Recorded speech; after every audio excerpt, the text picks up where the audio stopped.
Om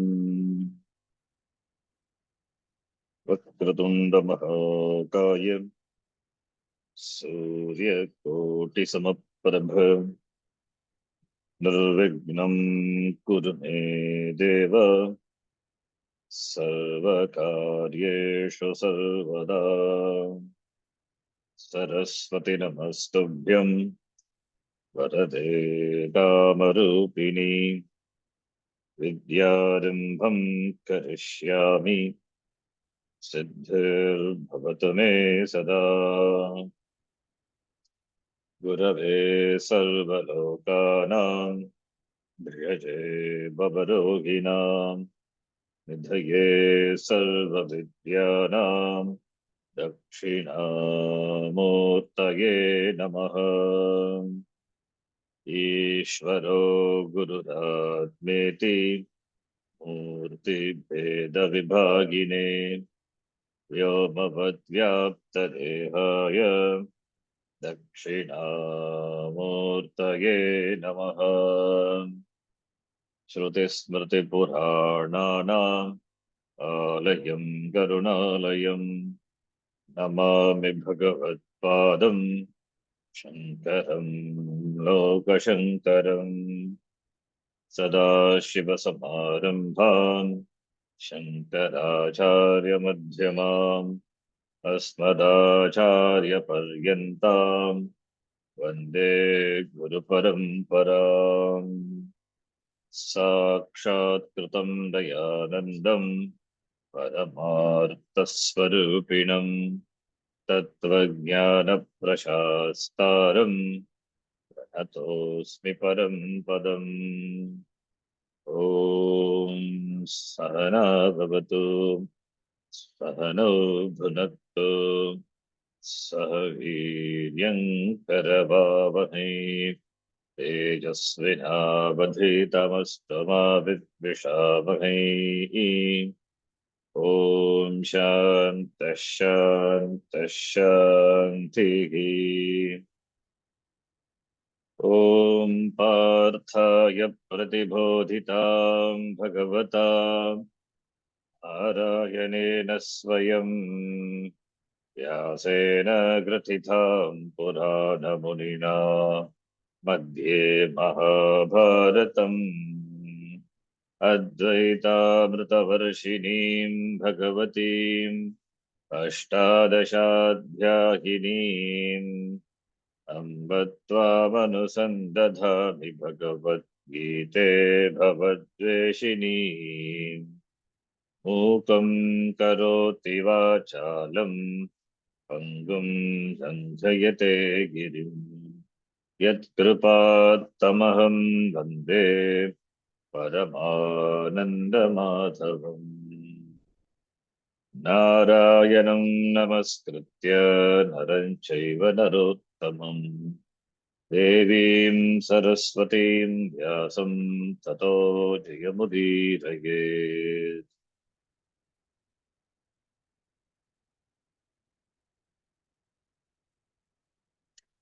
Atah Shashtodhyayah अथ षष्ठोऽध्यायः Shri Bhagavanuvacha श्रीभगवानुवाच Only that much. So we have completed the sixth chapter, the last chapter of the first Shatkam, Pratama Shatkam, the first group of 6 chapters, which elaborated on the word Tvam of the Mahavakya, Tat Tvam Asi, Tvam Pada Vichara, analysis of the word, inquiry of the word, inquiry of the word Tvam. Tvam is you. What is this you? Jiva Vichara, in other words, Jiva Vichara. To arrive at Aikyam of Jiva and Ishvara Jiveshwara Aikyam. That is the Tatparya. That is the Tatparya of the Shastra. All the Shastram convey or converge in conveying the meaning of this Aikyam, Jiveshwara Aikyam, Tattva Samanvayat. There is a sutra, Brahma Sutra, in the Samanvayadikaranam, Tattva Samanvayat. That is not that each Shastram, each Upanishad presents different Tatparya. All the Upanishads have the commitment in presenting the same Tatparya, and that is Jiveshwara Aikyam. Though the Mahavakyas are different, the meaning is not different. The famous four Mahavakya, Tatirtham Asi, Aham Brahmasmi, Ayam Atma Brahma, Prajnanam Brahma.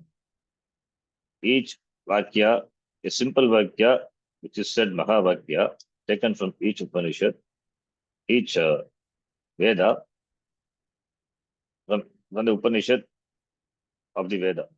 From the four Veda, four Upanishads, and these Mahavakyas are taken and quoted famously. Not only these four Vakyas are there, there are many Vakya, Mahavakya, but not as simple as this. Only three words or two words. Prajnanam Brahma. So therefore, it is called the Mahavakya. Vakyam being simple, the meaning is profound, and that is a Tatparya. So in that Vakyam, the Vakyam has Tatparyam, Aikyam. Therefore, Jiva and Vichara have to be discussed. The Swarupa of Jiva and Swarupa of the Ishvara. When only Aikyam is possible or not can be discussed. So Jiva Vichara, that is the topic of the first six chapters. Beginning with the first chapter, though it is only an introduction, though it presents only the context in which Gita was born, so we can exclude that. So 2 to 6. 2 to 6. In fact, the first chapter also is important since it gives a background. It helps, the first chapter helps to discover the helplessness. One has to discover the helplessness. Therefore, the first chapter also is important. Unless one discovers one's helplessness, one cannot approach the Guru, one cannot approach for the solution. The solution is only with the Sampradaya, only with the teacher, therefore. Only with the Acharya, only with the Guru, who is in the Sampradaya. The solution is only with the Sampradaya. Therefore, you have to approach it Sampradaya. How do you approach it Sampradaya? Sampradaya is a system.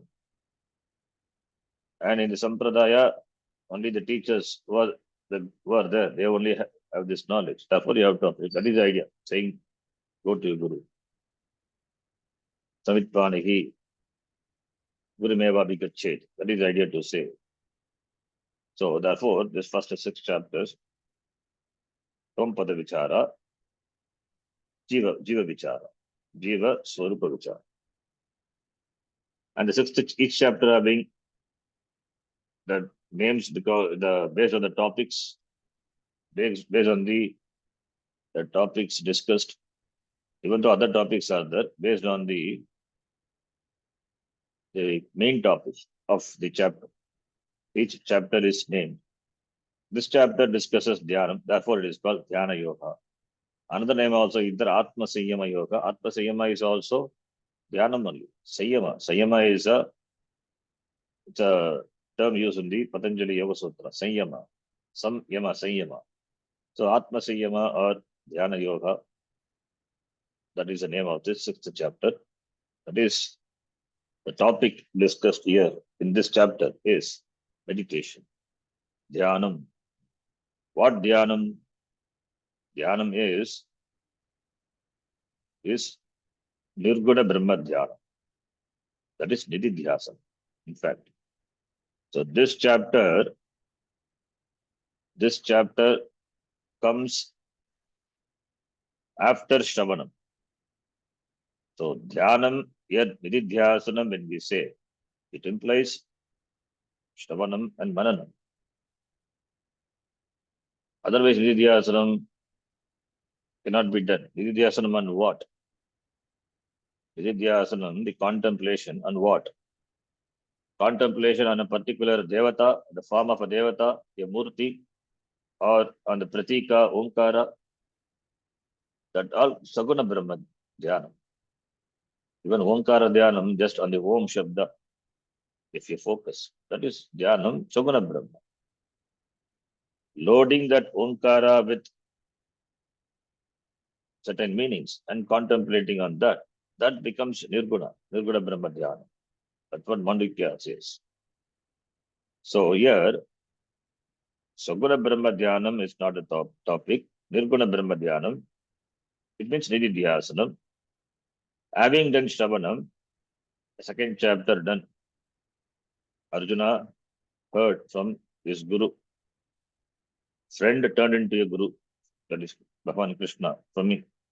From the Bhagavan Arjuna had done Shravanam. Through Arjuna, we also had done Shravanam.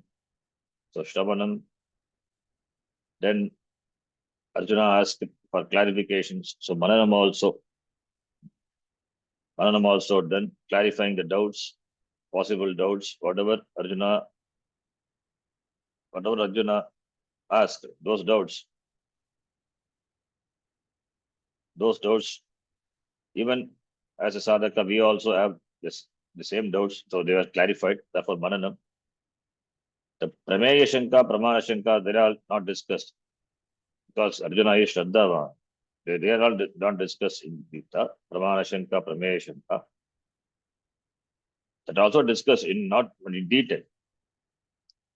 Yamimam Pushpitam Vacham iti, that it is discussed, not in detail, it is discussed. So we can say Shamanam Mananam done. Now Nididhyasanam. Nididhyasanam for what? Not for gaining new Jnanam. Jnanam is only through Shravanam. And Mananam for removing the doubts, the possible doubts. Like Arjuna asked, Jayasi Chet Karmanaste Mata Buddhir Janadana. That is also a doubt, a valid doubt, which as a seeker, every one of us, the doubt, same doubt. So Mananam, clarification of the doubts. Doubts are that has been clarified. Either you clarify by repeated Shravanam or you clarify with the teacher. So that is Mananam. Then after comes Nididhyasanam. Therefore, Nididhyasanam is not for gaining new knowledge. Knowledge is gained. The second chapter, from the 11th shloka up to 39 or even before that, 37. The Atma Tattvam talked about, that is Shravanam. That is self-knowledge, teaching, heard. Therefore, that is Shravanam. Now, Nididhyasanam, after Mananam, Nididhyasanam is done to remove all the Viparita Bhavana. To remove it is done to remove the Viparita Bhavana. There is the Viparita Bhavana, the Viparita Bhavana meaning the errors. In spite of Shravanam, there are errors because of our habits, past habits. Habitual orientation. That is Viparita, that is habitual orientation. So that has to, in spite of Shravanam, that because of habits, because of the repeated habits, not only in this Janma, we have been oriented with that idea that I am so and so, that limitation, that taking the Sharira to be myself, that orientation. Who am I? Who are you? If it is, then immediately we say I am so and so. But nobody says Aham Atma Brahma iti, as Astamalaka, as in Astamalakiyam, that Nityo Aham Nityaha Atma, Nityopalabdhi Swarupaham Atma, as when Shakracharya asked his Shishya, Astamalaka, he told, he never opened his mouth since he was born. But when Acharya asked, he told. So, Therefore, we don't have that orientation. We have been oriented from Janma to from all so many Janmas that with this I'm so and so with this Sharira Upadhi we identify and taking ourselves to be limited beings and also in this Janma. So suddenly knowledge, suddenly this knowledge comes Aham Atma. Therefore, this identifying with the Sharira Manasangata and identifying with the Atma, that Atma is me, myself, that takes time. That takes time, that comes only by this abhyasa, repeated practice, or repeated shavanam. Repeated shavanam itself becomes a nididhyas. Whenever the thoughts, aham, this shariram, this body, this mind, senses, this thought comes, you have to replace it by aham atma. Shariram is me, but atma is not shariram. That is aham atma. Through shariram, I operate. Shariram, body, the mind, senses have to be looked upon as the sadhana, the instruments, as you operate any instrument, as you operate a car, as you operate any instrument we use. Similarly, this also should be looked upon as a sadhana, as a means. We don't identify with the sadhana. We don't identify with the instruments. And when the instruments fail, we don't think that we have failed. That the instrument is failed, the instrument is to be repaired. Similarly, this is a sadhana. This is a means for gaining the sadhya, the end. Sadhyam is moksha. For this is a sadhana. That is why the statement is the shariram palu dharma sadhana. It is a sadhana for dharma, for karma, for doing. So therefore, that attitude had to be cultivated, that buddhi. So the jnanam which is received in Shravanam, now that jnanam, should become you. You are that jnanam. It is not one more knowledge in addition to other knowledges what we have. The knowledge should become a reality. To make it a reality, the meditation is done. That is what is called ididhyasa. It doesn't become a reality as long as we are, as long as we are as long as we are carried over by our past habits. So that's very difficult to remove. That habits, the errors which crept in due to our habits. Habits, our swabhava, our samskara. So therefore, an alert life, an alert thinking, one has to be alert all the time. So that alertness. That is called nididhyasana. In fact, nididhyasana is being alert to the teaching. Simple definition. Nididhyasanam, translated as contemplation, meditation. Meditation doesn't mean one has to sit with eyes closed all the time. It is being alert to the teaching. In spite of being active in the world, one can be alert to this knowledge. That one has to develop. That is nididhyasana. In fact, we discussed about this nididhyasanam in the Kathopanishad. Brahma Abhyasa Rupa Nididhyasanam, Samadhi Abhyasa Rupa Nididhyasanam. Samadhi Abhyasa Rupa Nididhyasanam, that is by the Samadhi, for that pranayama, pratyahara, all those things have to be practiced. We take only that part of the yoga, Ashtanga Yoga, not the entire thing. Because there it's a different darshana, different siddhanta. But Ashtanga Yoga we can take. There Samadhi Abhyasa, Samadhi practice. Samadhi practice, that one has to sit and do pranayama and prepare the mind and contemplate on the teaching. That is Samadhi Abhyasa Rupa Nididhyasana. It is natural for a person who comes under a Vedic tradition, having done Karma Yoga and Upasana, the Upasanas which are mentioned in the Veda, not other Upasanas. So therefore, the focus becomes natural for such a person. We, in the modern world, are neither accustomed to practicing those upasanas or performing those karmas. So therefore, Samadhi Abhyasa is natural for the person who comes under the Vedic Sampradaya. Whereas, therefore, Brahma Abhyasa Rupa Nididhyasanam, that is bringing the teaching again and again to our conscious, to our conscious mind. Teaching is there, but you have to bring it to our conscious mind all the time. So therefore, Aham Atma Brahma Purnaha, it is Aham Purnaha, Aham Avyayaha, Aham Nityaha. So even when a disease or death or disease or even any illness comes for what? Aham Atma, Atma cannot have disease. If you have the Abhimana with the Shariram, then you say, I suffer. If you have Abhimana with the Atma, you say, this body suffers. There's a difference. The orientation changes from the Sharira to, since you have Abhimana, don't have Abhimana with the Shariram, therefore you look at objectively. This Shariram suffers, I don't suffer.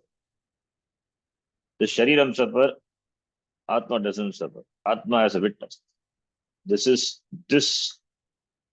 the ability, this clarity which one gains by practice, which requires, of course, the knowledge of Atma, that is through the Shravanam, that is only through Shravanam, because in Shravanam only the Pramana is operated, that knowledge is gained only from the Shastram. So after Shravanam, this one has to be alert to this teaching, that is done through what is called Vididhyasana. That is called Dhyana. That is why this chapter is called Dhyana Yoga. Other is called Atma Sanyama Yoga. So Dhyanam here is Nirguna Brahma Dhyanam, otherwise called Nididhyasana. Nirguna Brahma Dhyanam means it is Vedantic Dhyanam only. Nirguna Brahma Dhyanam is Atma Dhyanam. So Nididhyasana, which is preceded by Shravanam. Shravanam is implied.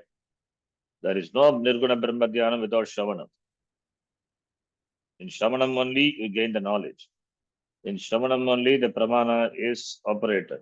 You don't operate it yourself. You cannot do it. Therefore, only the teaching, Guru Prasadanam, teaching, etc., the Sampradaya, all are involved.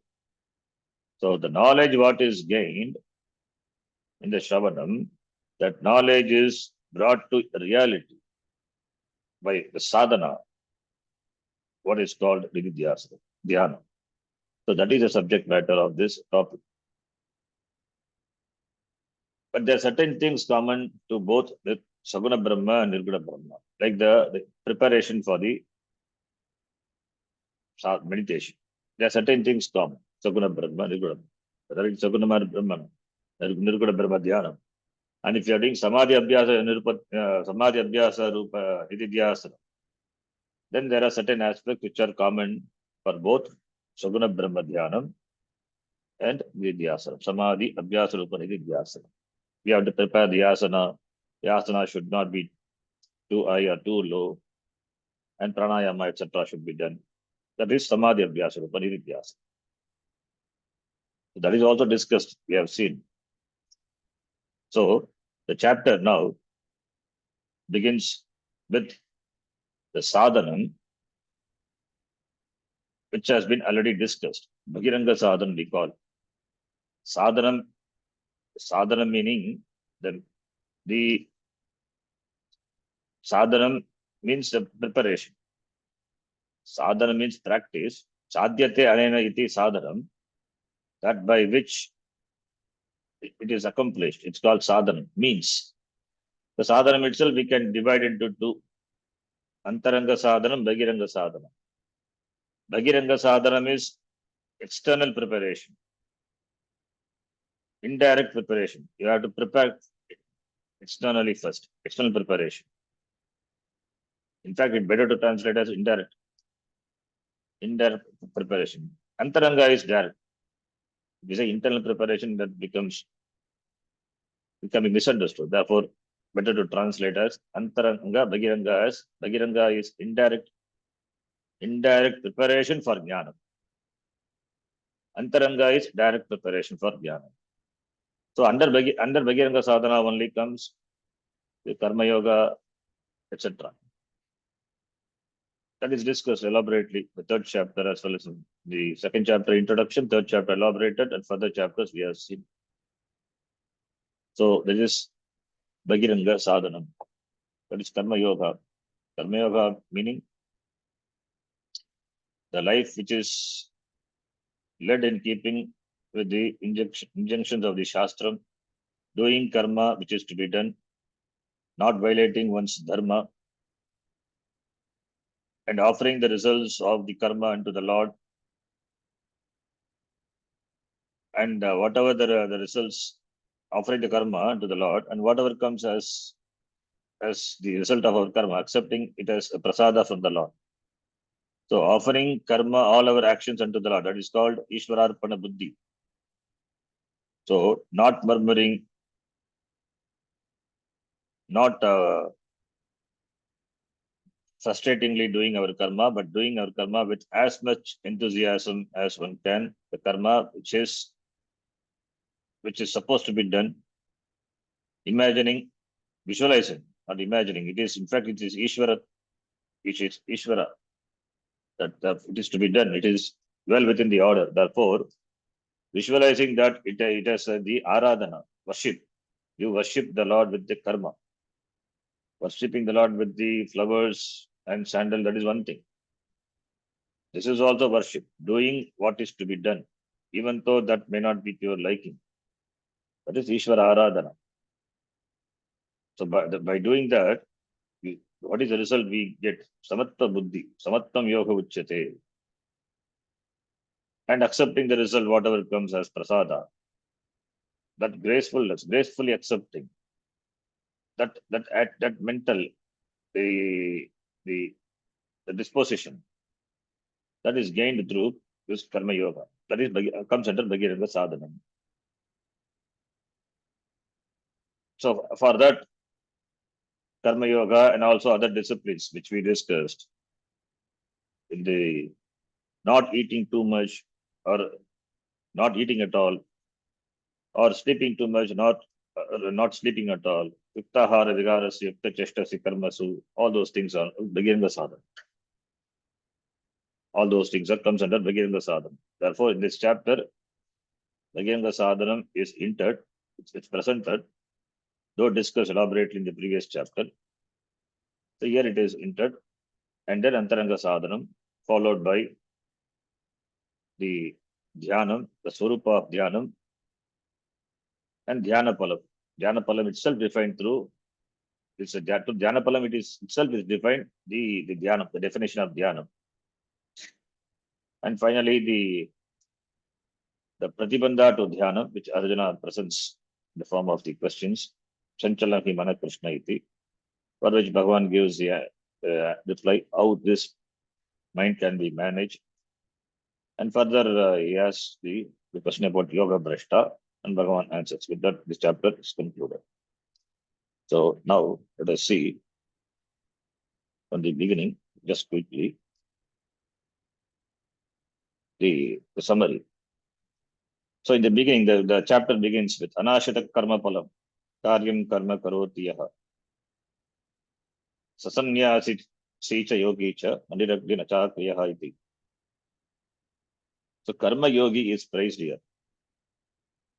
Here there's a particular syllogism is employed. Nahi Ninda Nyaya. That is, it is not to belittle a sannyasi. It is to praise a Karma Yogi. Karma Yogi is equated to a sannyasi.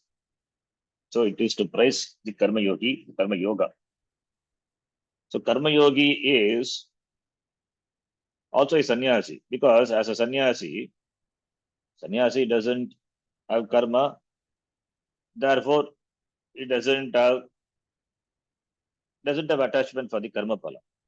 Whereas Karma Yogi, he does karma, but anashitaha karma karyam karoti, anashitaha karma pala is not driven by the desire for the karma. It does because it is to be done. It is within the order, therefore it does. So therefore, is not motivated by karmapala, but he does as his duty. In that sense, he is a sannyasi only. Not that person is a sannyasi who has just given up the Agni karma. Agni means Agni karma not there. And therefore, he doesn't do any action. Not that. Merely giving up one cannot become a sannyasi. Iti yogi, the karma yogi is praised. The karma yogi is praised. So anashita karma palam. Therefore, the next shloka it says, Yam sannyasa miti prahu yogam tam vidhi pandava nagya sannyasa sankalpaha yogi bhavati kaschana. Therefore, therefore, the one who has not given up sankalpa, the desires, the one who has not given up the sankalpa, he cannot become a karma yogi. Therefore, who is a karma yogi? Who has given up the sankalpa, the sankalpa that who has given up the who is not interested. Not interested means what is not after the limited results which the karma offers. His aim or his goal is moksha. Therefore, for that this is a sadhana.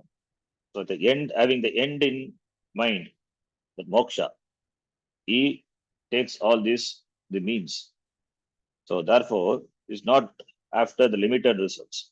Swargadi, the limited palam is not interested. Therefore, asanyasta sankalpa. Nahi asanyasta sankalpa. I put it in a negative way. Those who are not given up the sankalpa, they cannot become a karma yogi.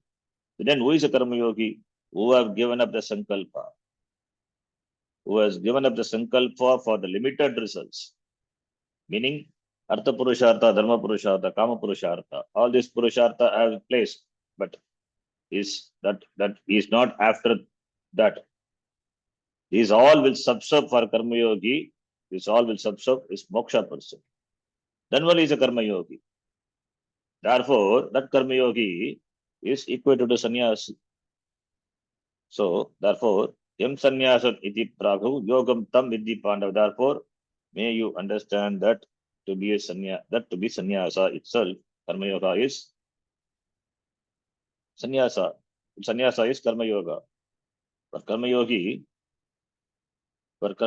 even though he does karma, that karma itself, since it doesn't have like a sannyasi, it doesn't have desire for the limited results. Therefore, is a sannyasi, and the yoga becomes sannyasa only. Just yam sannyasam. That is renunciation. Renunciation is giving up karma is one renunciation. Karma, that is kevala karmatya. But giving up the results. Giving up the results means giving up the urge, the impulse, the desire, the desire for the results. It does because it is to be done. That is a giving up, the attitude. In that sense, a karma yogi is also a sannyasi one. There is no difference between yoga and sannyasa. Therefore, that which is called sannyasa, may you know that to be yoga. There is no difference. Iti. So that is the introduction. So having talked about karma yoga before, therefore it is equated. The idea is the karma yogi must enjoy the attitude of a sannyasi. As a sannyasi is, so the karma yogi also should be. So he is detached. He should be detached, not dictated by raga dvesha. Sannyasi is not dictated by raga dvesha, or a sannyasi is supposed to be not dictated by raga dvesha. Similarly, karma yogi also not dictated by raga dvesha. He does what is to be done. Therefore, he is also a sannyasi. Though he has not taken sannyasa, it is sannyasa lifestyle only. It is a sannyasi one. So therefore, it is said here. And in the next two shloka,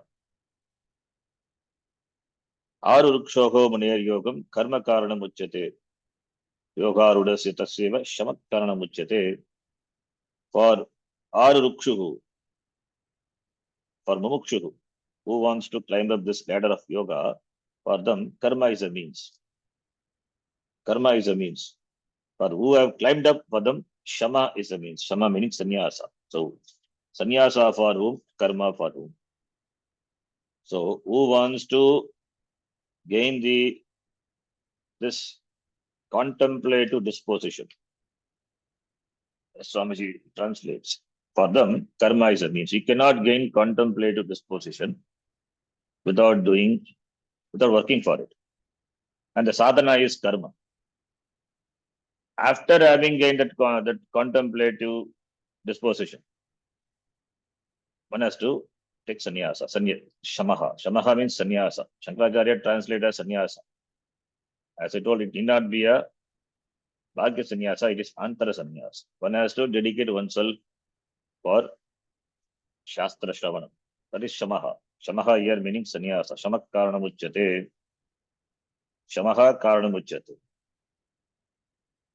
Shamaha meaning detachment.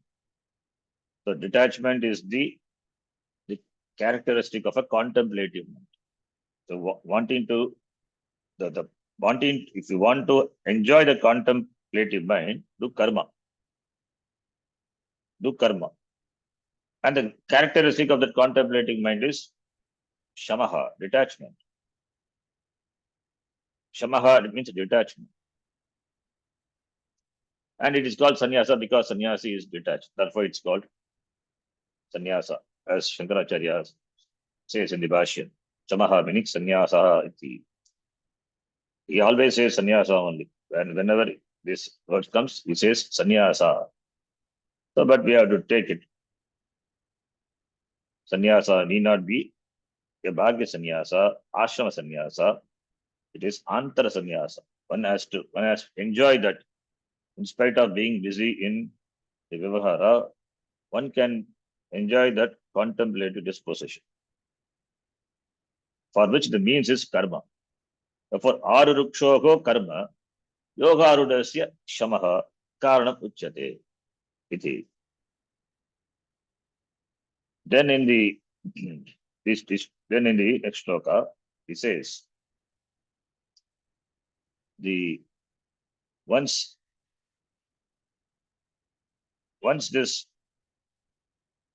this is gained, the contemplative disposition is achieved, then he has become, he cannot engage. It cannot engage in engage himself in the life after gaining. After gaining this, one cannot engage in the active life. Yadaginendriyateshu nakarmasvanashujyate sarva sankalpa sannyasi yogaruda stadochyate. When a person can be called a yogaruda, once he becomes a yogaruda, once that is the indication of being a contemplative person is that person will slowly withdraw from being active socially. He withdraws because that he becomes an obstacle. That becomes an obstacle for the person. Therefore, he withdraws. He withdraws himself from active life. That is what we call the vanaprastha and sannyasa. In our tradition, sampradaya, we have 4 ashrama: brahmacharya, grihastha, vanaprastha. Vanaprastha means for what? Even in the modern days, we say retirement life. What is retirement? Retirement is wrongly understood. One cannot retire from spiritual. That spirituality doesn't start in retired life. In fact, it starts the moment one is born. One slowly grows, not physically, mentally important, physically as well as mentally. One gets maturity, grows, and gains the disposition to withdraw from the social life. More and more is involved in contemplation of himself. That is the sannyasa. Therefore, that person, when a person can be called a yoga ruda, indriyateshu na karmasu anushajyate. Indriyateshu karmasu na anushajyate. Then only that person can be called yoga rudaha. Is not attached to sense objects, indriya arteshu, and therefore to actions also. So less action. It means is not active, not that much active as he was before in the society. Withdraws. One cannot continue to be active all the time. So one requires time for oneself. Therefore withdraws. This is deliberate withdrawal. He wants to devote more time for himself. Therefore, and he's able to do it. He's able to do it. Therefore, yoga naturally is able to do it. So you become that person what you want to be, contemplative. Therefore, the contemplative disposition has to happen. We cannot force upon you that I want to be contemplative. I will be contemplative. You become contemplative by sadhana, by practice. So yoga rudaha tada uchyate.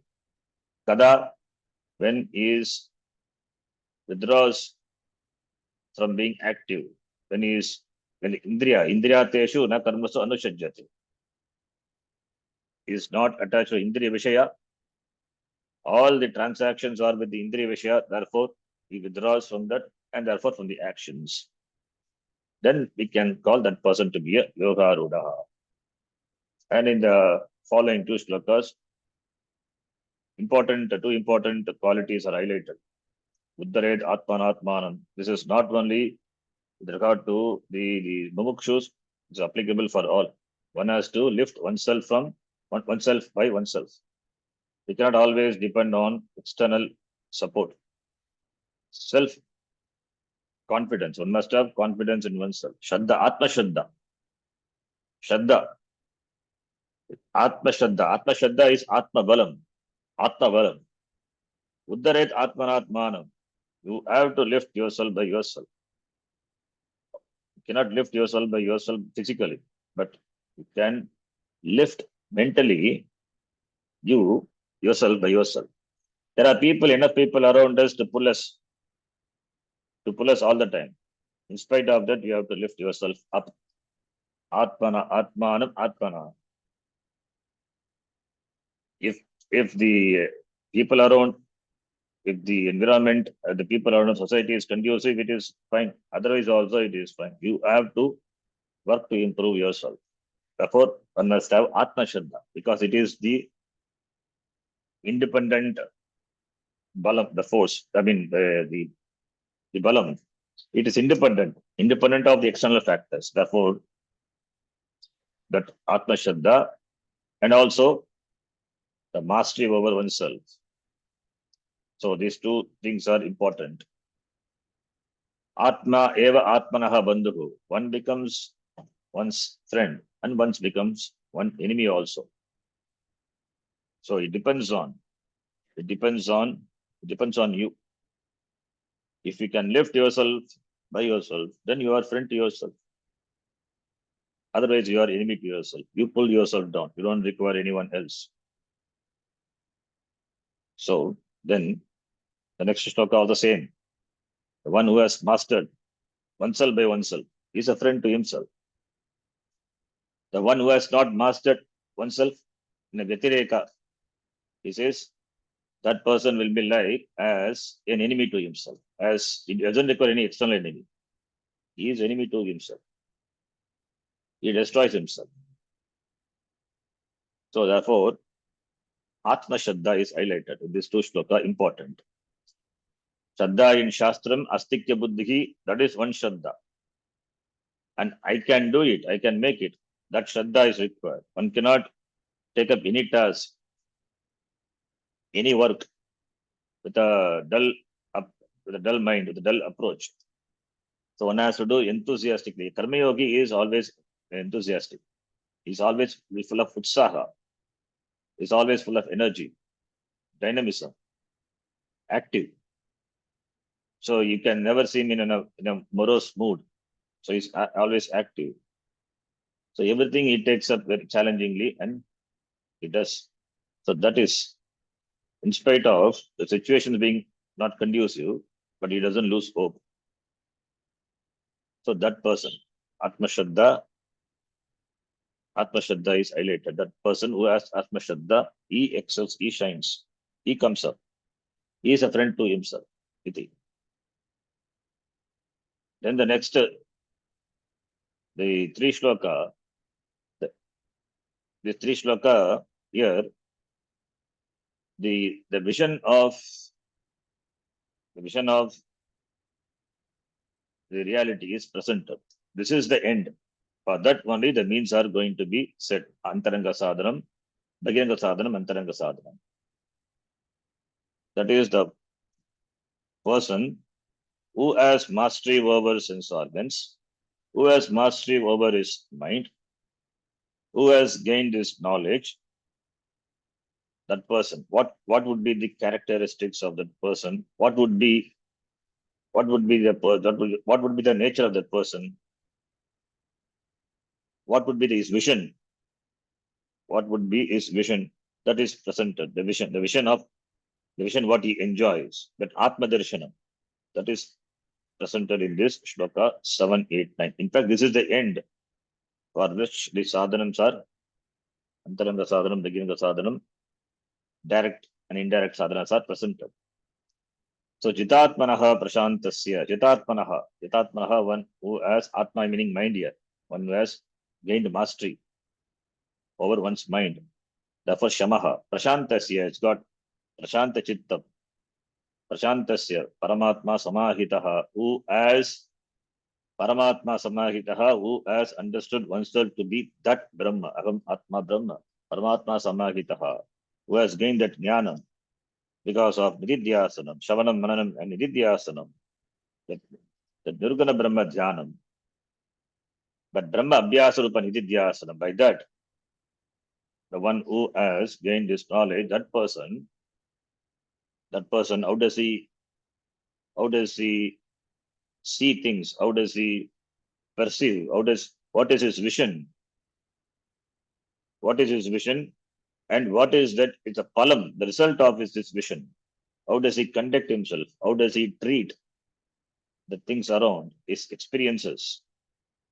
Shitoshna Sukha Dukkeshu Tatapa Manapamana Yogo.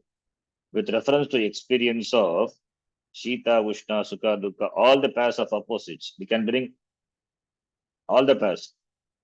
Shita, Ushna, Dvandva, cold, heat and cold, Sukha, Dukkha, pleasure and pain, Mana, Apamana, Labha, Alabha. With regard to all of this, is calm, Shantaha. Jnana Digyana Triptatma, Kutastaha, Vijitendriyaha. Yes, mastery over his Indriya. Therefore, sense objects have no say on this person. Sense organs are under his Vasha. Yes, he's a Shami, he's a Dami.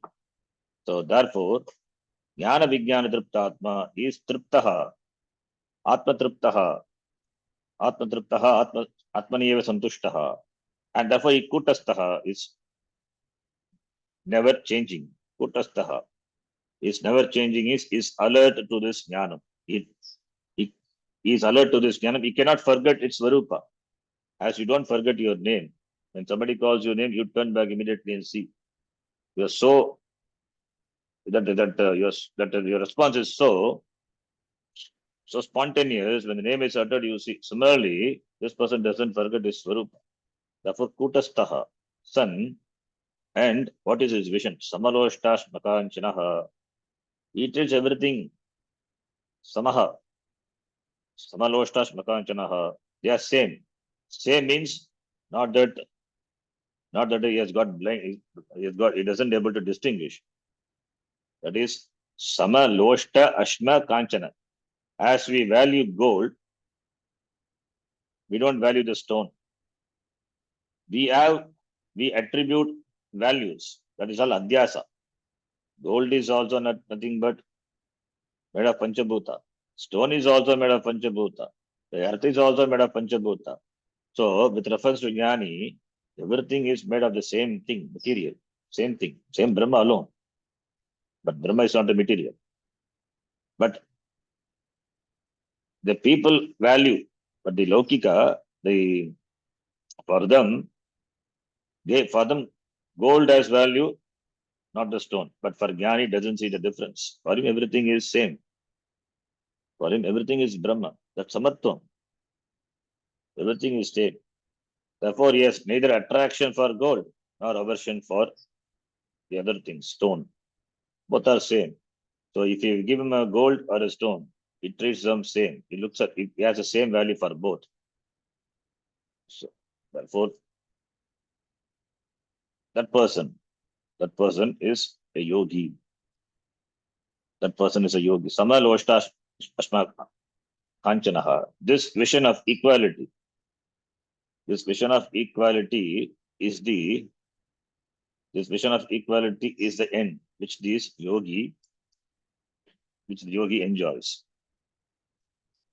Which the accomplished meditator, who is accomplished meditator is going to come later discussed, he enjoys. Not only that, Sugran Mitra Yudasina Madhyastha Dvesha Bandhushu, with regard to the people also, he has the same vision with regard to his friend, with regard to his enemy, with regard to his Sukrut, and the Madhyastha, the neutral person, Dvesha Bandhu, with regard to everyone. Sadhushu api, Papeshu, there is no Papi, there is no Sadhu. He has got Samabuddhi. Samabuddhi means Samatva Buddhi, Brahma Buddhi. Everything is Brahma. Everything is Brahma. What is gold? What is stone? Who is a Papi? Who is a Sadhu? All are Brahma for it. You superimpose value on the objects. You superimpose certain attributes on the person, and therefore you have Raga and Dvesha for it. He doesn't have. For him, everything is Brahma. As for a Kulala, everything is made of the same clay. He has got clay buddhi with regard to the pots. Similarly, he has got Brahma buddhi with regard to everything. That is why he is able to enjoy this vision of equality. So, therefore, that yogi is talked about. So, this is the result, the vision, what the yogi enjoys. For this, the Bhagiranga Sadhana, Karma Yoga, etc., Karma Karana Muchyate, Aruksho iti is said. And also, in between also Antaranga, the Bhagiranga Sadhana is talked about in the 16th and 17th shloka. So all these Antaranga Sadhana shlokas, we can separate it out, and Bhagiranga Sadhanas, we can separate it out. So here, this is 16th and 17th, in between,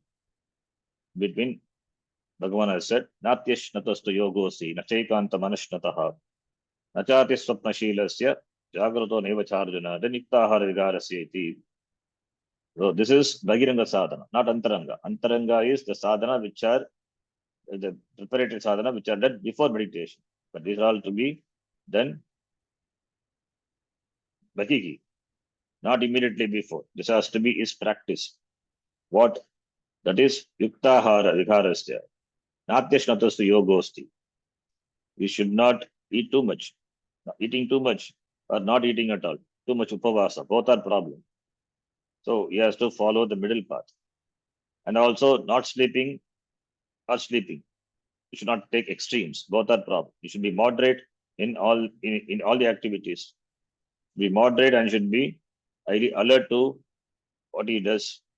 So with regard to eating, with regard to sleeping, the person has to be moderate. Otherwise, he will be destroyed. Dukkham will be. Otherwise, he will not be able to meditate. The one who practices moderation, he will be able to destroy the dukkha. For that person who practices moderation with regard to its action, its activities, and with regard to eating and sleeping, that person, for that person only the meditation is, and that meditation destroys dukkham. Dukkham anti, samsara dukkham anti. Otherwise, what will happen? That will destroy the meditation. The person overeats or oversleeps or doesn't eat or doesn't sleep at all, then that will destroy his yoga. So one has to follow the moderation. Here, dukkha, yogaha bhavati dukkha. That yoga, that meditation, that dhyanam, that yoga, dukkha bhanti, destroys the dukkha. Iti, uh, a caution is given with regard to actions. What that the yogi, what the yogi must do. So this also comes under Bhagiranga sadhana. Then the then starting from the shloka number 10 onwards, starting from the shloka 10 onwards, the antaranga sadhana is talked about from 10 to 15. That is the yogi yunjita satatam atmanam ragasistitaha. He has to find a place which is common, quite a solitary place. He has to choose a secluded place, and the place should be Shacho Deshe Pratishta, it should be clean. On that, he should prepare his asanam, and he should keep his the body, the neck, the back in a straight line. Samam Kaya Shiro Grivam iti. And the asanas should not be neither too high or too low, not too chutam, nati nicham. And now the asana should be Chaila Ajina Kushottaram, Chaila Ajina Kushottaram, it should be. Chaila Ajina Kushottaram. That is asana, how the asana should be prepared. That is asana should be made of the Chaila cloth, skin, and grass. So grass should be at the bottom on that skin and over that soft cloth. So even small details are given. So these are all antaranga sadhana. Then secluded, on the secluded place, then the person tattarikahara manakrutta yatachintendriya kriyaha upavishyasane yunjyat yogam atma shuddhaye. Having chosen the secluded place, undisturbed place for meditation, and having fixed the seat, which is neither too nor low, neither hard or also or soft. If it is too soft, the person will sleep. If it is too hard, he won't be able to sit. It will pain his leg. Therefore, and keeping the head, the body, neck, and the head erect, the person with his eyes closed. Sampreksha nasikagram swam, fixing the eyes on the tip of the nose means his eyes are closed, not literally gazing at the tip of the nose. It will cause a headache. Then the person should withdraw the mind and sense organs from all the other activities. And also by practicing pranayama and keeping his body relaxed, then the person must fix his mind on the object of meditation. Manasanyam machittaha. Machittaha. Ishvara says here, Bhagavan says, Machittaha Bhava. Fixing the mind on me. Yutta asita me is sit in the asana and contemplate on me. Contemplate on what he had heard in Shravanam. That's he has to contemplate. Aham Atma Avyayaha Nityaha Muktaha iti, he has to contemplate.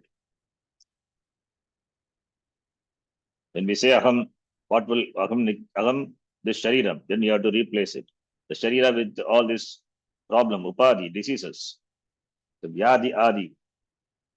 Then one has to bring in the thought aham atma purnaha. When there is a sense of lack, that sense of lack should be replaced by sense of fullness.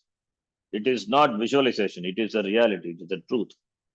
The sense of lack is a notion. It is not real. The notion is so real for the Ajnani, therefore he works to fulfill. Whereas a Jnani, he knows it is a notion, therefore he dismisses. So that is what he does. Machittaha, Ittaha, Sitamat Paraha. So and up to this, the Antaranga Sadhanam talked about. Then from the next shloka onwards, from the shloka number 15, from the shloka number 16, 16, 17 already comes under Antaranga Sadhana. Then from the shloka number 18, 18, 19, 18, 19, and also the shlokas in 24, etc. They talk about the Dhyana Swarup. Dhyana Swarup. Dhyana Yada Viniyatam Chittam Atmani Eva Avatishtate Nispraha Sarvakamebhyaha Itta Ityuchate Tada Dhyana Swarupam. That is the thoughts. One should entertain the thought that is in keeping with his Atma Swarupam. Dhyana Swarupam. What is Dhyanam? Vijatiya Pravritti Anantarita Sajatiya Vritti Pravaha. Here the Vritti is Atma Vritti, Atma Akara Vritti. The mind abides in Atma, it means the mind Chittam Atmani eva avatishtate. The mind abiding in the Atma is that in the mind there is Vritti and the Vritti is Atma Akara Vritti. Atma Akara Vritti like Aham Purnaha, Aham Nityaha, that is a Vritti, Aham Avyayaha, that is a Vritti. The thoughts in keeping with the Swarupam of the Atma. And that similar thoughts only, not the other thoughts. Aham Purnaha, Aham Muktaha, Aham Nityaha, not Aham Samsari, that is Anatma Vritti. That becomes Vijatiya Vritti. That Vritti is to dismiss that Vritti. When that Vritti arises, it has to be dismissed by Vijatiya Vritti. So, this Dhyanam should be practiced. That alone culminates in Samadhi. Samadhi is, the mind is absorbed in this Atma Vritti, Atma Akara Vritti. There is no Vijatiya Vritti. Other contradictory Vrittis, thoughts are not there. That doesn't arise. Therefore, only the person enjoys the steadiness in meditation. Like what? Yatadipo nivatastaha nengate sopamasmata yogino yatachittasya yunjato yogamatmanaha. A drishtanta, a beautiful drishtanta example is given how the mind of the person would be. Yatadipaha nivatastaha. In a windless place, a deepa, a lamp which is lighted, how it glows without being shaken. Similarly, the mind of this person, the meditator, his mind is composed, he practices, is well composed, and he practices this dhyanam iti. Then in the 25th shloka also, this dhyana swarupam talked about. Dhyana swarupam, the 25th, as well as in the 26th, the following shloka. Atma samstam manakrutva na kinchidapi chintaye. An instruction also is given. One has to Atma samstam manakrutva. One has to contemplate on the Atma. There should not be any other thoughts. Vijatiya vritti anantarita. Sajatiya vritti pravaha. That also should be done shanaihi, slowly. Shanaihi uparamet. Shanaihi uparamet buddhya dhriti hritaya. So, slowly, with the perseverance, may you resolve the mind in Atma. How you resolve? May you resolve the mind in Atma by entertaining this Atma Akara Vritti. The Vritti, the thoughts should be with regard to Atma. That is what the abidance of the mind in Atma. What else is there? What is that for any other abidance? Making the mind abide in the Atma means making the mind entertain these thoughts, not other thoughts. This comes only by practice. That is why Shanaihi, slowly, with perseverance. Na kinchita, na kinchitapi chinte. May you not think other things. So this doesn't come in a day. That is why it has to be practiced. Similarly, he says further, yato nischarati. Whenever the mind goes away from the dhyaya vastu, that is Atma, manaschanchalamasstiram, tatastato niyamyaitat. This is an advice given for enjoying the dhyana. So whenever the mind goes, you have to bring it back to the dhyaya vastu, the Atma. So may you bring back. So therefore the mind should be with you. So you should not let the mind out. Then after this topic, then starting from the shloka number 20 onwards, Dhyanapalam is talked about. Through the Dhyanapalam, the Samadhi is defined. Samadhi Avastha is defined. The status which an accomplished meditator enjoys, that is defined. And that's why it's called Jivan Mukti. That is mentioned here from the shloka number 20 onwards, 20, 20, 20, 21, 22, 23, as well as, and in the other shlokas from 27. So here we have seen the accomplished meditator, otherwise called this the avastha, the samadhi avastha which the meditator enjoys. Samadhi is absorption, complete absorption in the Dhyaya Vastu, to the exclusion of all the other. Even the meditator is not there. Pramata, the dhyata also not there. Dhyata also is resolved. We have seen in Panchadasi that dhyata will be sukshma. Only dhyana, dhyayam alone will be there. Only the object of meditation. That is called samadhi. That meditation, that dhyanam, in which dhyata also is resolved. Dhyata also is not there. Not there means not, it is there, but in the, as sukshma, a very subtle, is there in a subtle way. So there are no vikalpa, no dhyata and dhyaya. Therefore, you're not even dhyanam. Dhyanam also not there. Dhyata not there. Dhyanam is not there. Only dhyaya. Only the atma alone is. So therefore, meditator is resolved. Meditator is resolved. Meditation also not there. It means only dhyanam, dhyaya, that dhyaya vastu is there. Atma alone is there. That is called samadhi. So samadhi is nothing but there is no the there is no vikalpa. That's called nirvikalpa samadhi. In fact, vikalpa samadhi, nirvikalpa. Here we are talking about no vikalpa, nirvikalpa samadhi. There jnata also is resolved. Savikalpa is, there is a vikalpa, there is a division. Jnata is there, dhyanam is there. That is savikalpa. Starts with savikalpa, culminates in nirvikalpa. Nirvikalpa only, jnata not there, therefore dhyanam also not there. What is there is only dhyaya. Not there means, the dhyata not there means, as the sleeper is not there in the sleep. What happened to the sleeper in the sleep? The sleeper, is he completely obliterated? No, he is there, but not available in sleep. If the sleeper is awake in the sleep, then it is not sleep. But sleeper becomes awaker in the waking avastha, the jagrata avastha, and he recalls. Similarly, in dhyanam also, in samadhi avastha also. Dhyata not there, therefore dhyanam not there. Only dhyaya vastu.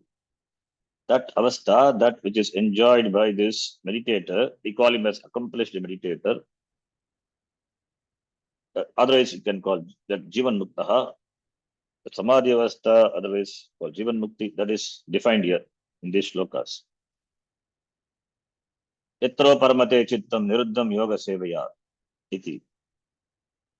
Yatra chaivatmanatmanam pasyanatmani tushyati. Atma darshanam. He recognizes his swarupa, therefore that he revels. And also he enjoys atyantikam sukham. Atyantikam sukham yatadu buddhi grahyamati indriyam. He enjoys atyantika sukham. The sukham which is limitless. That is atma sukham. And veti yatrana chaivayam chataschalati tattvataha. He establishes, he gets established in its swarupa. He revels in his nature. His mind absorbed in Jaya Vastu Atma, which is in oneself, and is in that avastha, is in that condition. That's what we call being established.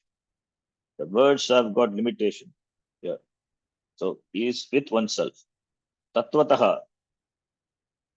Tattvataha yatra cha eva ayam sitaha. Tattvataha na chalati. He doesn't move away from that. He is with himself. Then having gained this, Yamladva Chaparam Labham, Manyate Nadikam Tataha, having gained this, what desire is there for him? There is no other desire for anything. He has gained what is to be gained, which is Purna. He is Purna. So, therefore, having gained Purna, in fact, it's not having gained, having realized his Purnatvam, one's Purnatvam, there is no desire for any other thing. Therefore, what could be greater than this? Yamlabdva cha aparam labham. Adhikam na manyate. There is nothing greater than this labham. There cannot be any other. There cannot be any other. The labham that is one can gain other than this. Labham, the benefit. Yam labdva, having gained this, there is no other gain for this person. And being in that, Yasmin Sitaha, son, Gurunapi Vicharit, even by the greatest sorrow is not shaken. Even by the greatest sorrow is not shaken. All these are the traits of this person who enjoys his samadhi, whom we call Jivan Muktaha. And here a beautiful definition is given for yoga, this yoga. Tam vidya dukkha sanyoga viyogam yoga sangitam. Sanischayena yuktavyaha yogo nirvinna chetasa. Beautiful definition. Negative, it's a negative definition. That is dukkha sanyoga viyogam. This association from the association with the sorrow. That is called yoga. Sanischayena yuktavyaha. Sanischayena yuktavyaha yoga nirvinna chetasa. That yoga should be, yoktavya should be practiced with the mind which is which is not frustrated, which is not dejected. So one has to practice this. So then from the shloka number, then from the shloka 24th also the same idea. 24th shloka already we have seen. 24th shloka, it is for Dhyana Swarupam, already we have seen. 24 and 26, 25 and 26, 24, 25, 20, 24, 25 and 26. Now, from the shloka number 27 onwards, from 27 to 37, also Dhyana Palam. Dhyana Palam is talked about. Prashanta Manasam, Enam, Sukinam, Yoginam Sukam Uttamam. Prashanta Manasam, Enam, Yoginam Sukam Uttamam. Yunjannevam Sadatmanam, Yogi Vigata Kalmashaha. Yogi Vigata Kalmashaha. That is the Dhyana Palam. That is the yogi Prashanta Manasam Enam, Yoginam Sukamuttamam. That yogi, that happiness reaches the yogi. The happiness reaches the yogi. Prashanta Manasam Enam Yoginam Sukam Uttamam Upaiti. And is Shanta Rajasam. All his rajas are made Shanta. That is the rajas, which is a mala, it's a defect. Now, it's all made Shanta. That is, he becomes free from rajas and Brahma Bhutamakal Asham. He becomes Brahma Bhuta. Not he becomes, he is Brahma. He understands that he is Brahma through Jnanam. So, therefore, this also comes under Jnana Swarupa. Then Yunjanevam Sadatmanam Yogi Vigatakalmashaha Sukena Brahma Samsparsham Sukam Atyantam Sukam Ashnute. He gains the Atyanta Sukha, the Sukha which is Atyanta absolute. He gains Atyantam Sukam Ashnute and Brahma Samsparsham Atyanta Sukam. Brahma Samsparsham Atyantam Sukam. The Sukam which is Brahma Samsparsha. Sparsha means contact. Here, Sukha generally we gain through contact of the sense organs with the sense objects. Here, the samsparsha is with Brahma. Therefore, Brahma samsparsham. This is Dhyana Palam, not Dhyana, Swarupam Dhyana Palam. This, from shloka number 27 onwards, it is Dhyana Palam. What are the results? What is the result? What is the result? The result is presented in different ways. Therefore, there are no other result than moksha. Therefore, result is moksha only, freedom, that happiness. That is specified, that is mentioned through different words, as though there are different results. So dukkam was previously, now it is sukham, result. Apurnatvam was there previously, now Purnatvam. Result. So what is the result? Result is free. Freedom is the result. That is the end, and that is presented through different words. As so, there are different results. So Brahma samsparsham atyantam sukham ashnute. And the 29th shloka, that's a beautiful shloka, 29.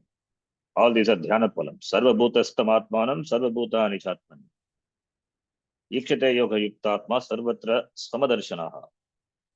He has got samadarshana. Samadarshana, Brahma darshana.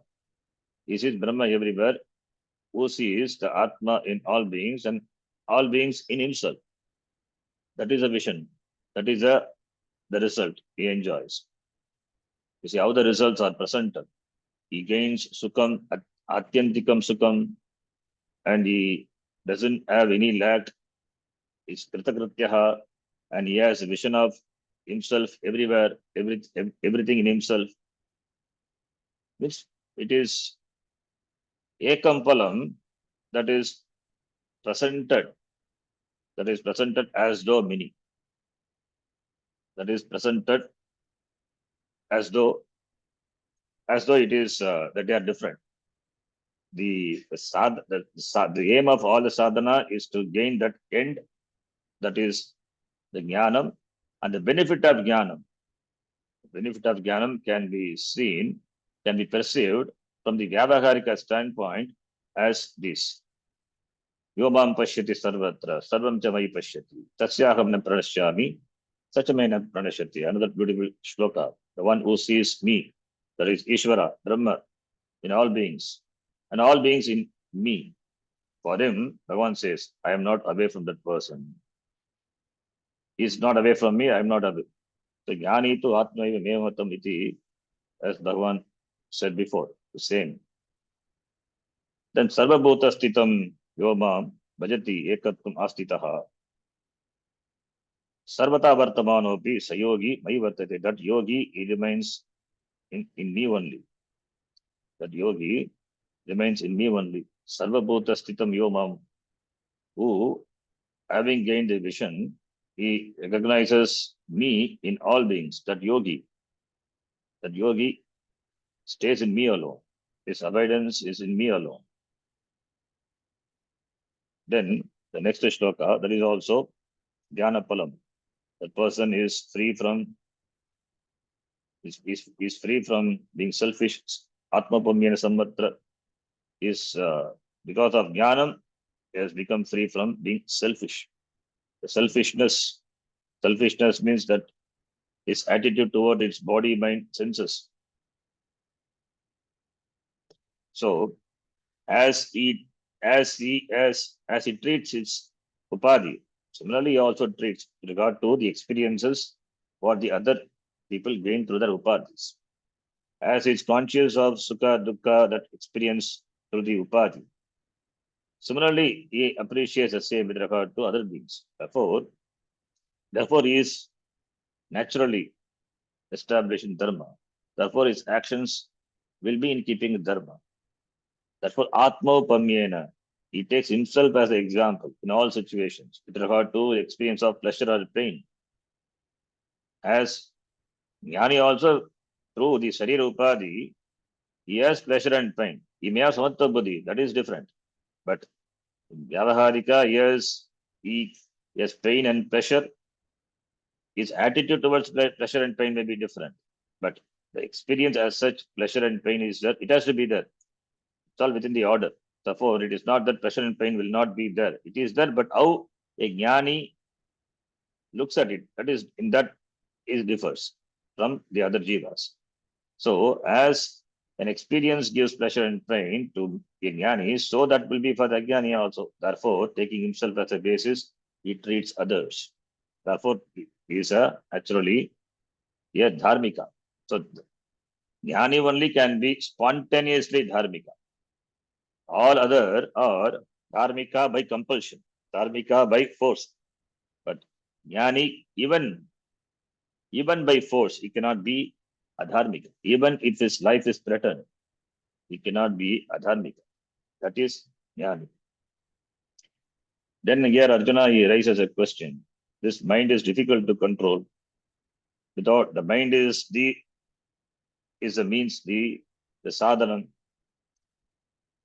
it is a means that alone is involved in the meditation. Meditation involves mind. What else? So that mind is not conducive for meditation. That instrument, as an instrument, the mind should be conducive, but it is not conducive. It is chanchalam and it is pramati, it is balavat, dridam. So therefore, this nigraham, controlling the mind, is very difficult. Like controlling the air. The wind cannot be controlled.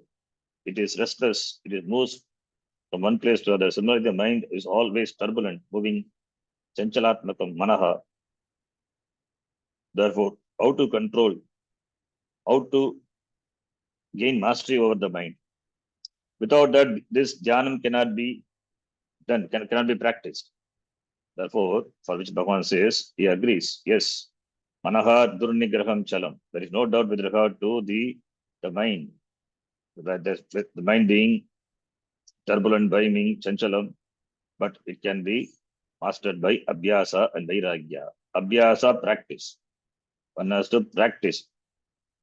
We cannot wait. When the mind becomes calm, that time I will practice. The waters of the ocean will never stop. Will never. When they say no, when the waves of the ocean stop, then I will take bath. That never happen. So therefore, abhyasa should be done. And vairagya is the raga dvesha. One must have objectivity with regard to the vishayas of the world. The vairagyam is required. When vairagya is not there, then dhyanam cannot be done, because mind will be agitated all the time by indriya vishaya. Therefore, vairagyam is required. Vairagyam and also repeated practice. These are the only two methods, means. Both are required, not any one. Both are to be employed for gaining the mastery over the mind. And he says, with the mind not controlled, not under vivasha, it is not possible to practice. Therefore, may you have mastery over this mind by abhyasa and vairagya. For the one who has the mind under his vasha, for him, it is possible.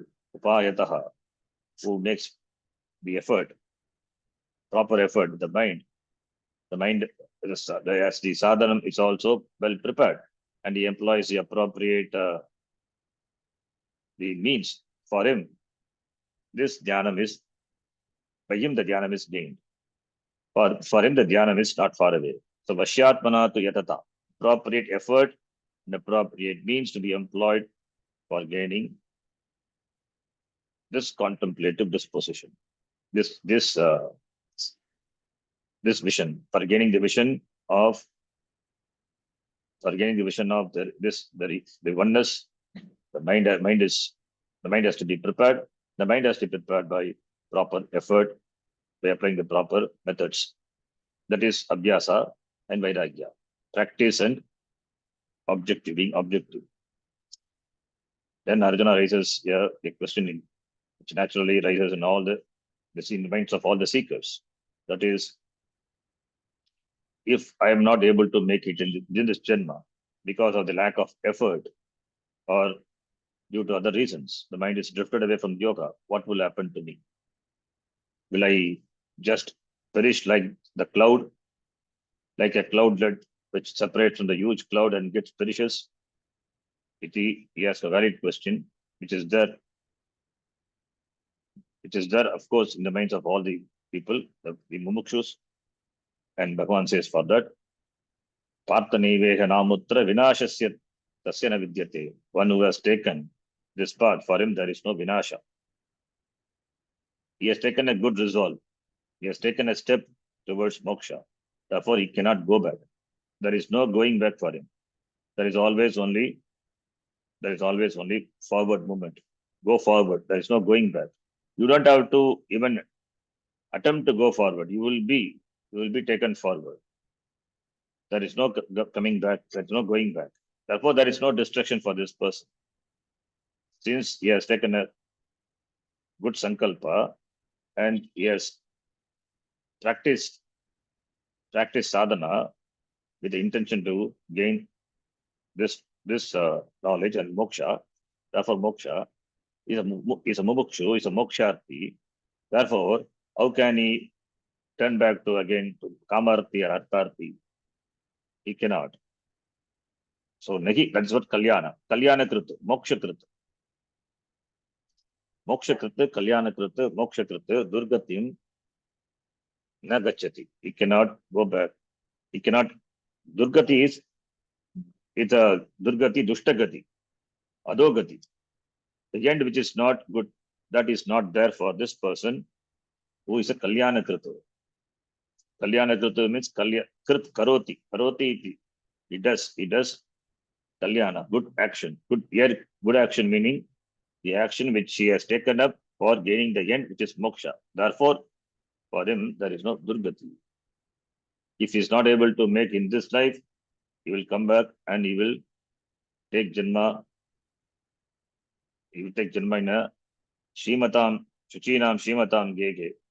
Or having gone because of his punya, having gone punya or papa, whatever, having gone to the loka, experiencing those punya papa, then he comes back, but whatever he had done before, that is there in the form of his samskara.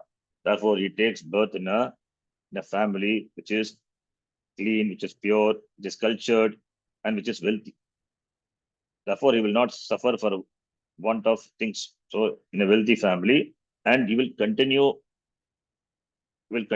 his sadhanam because of this past samskaras.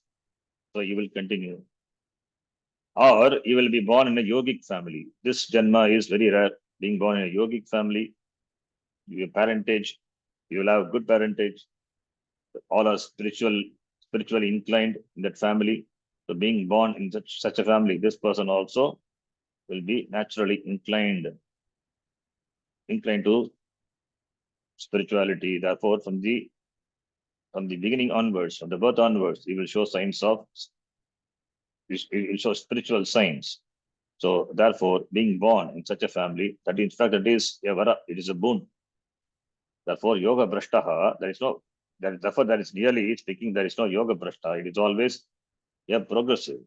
There is no brashtaha. Brashtaha is a word which Arjuna uses. Therefore, only one also uses that word. Therefore, there is no brashtaha. It is always moving forward.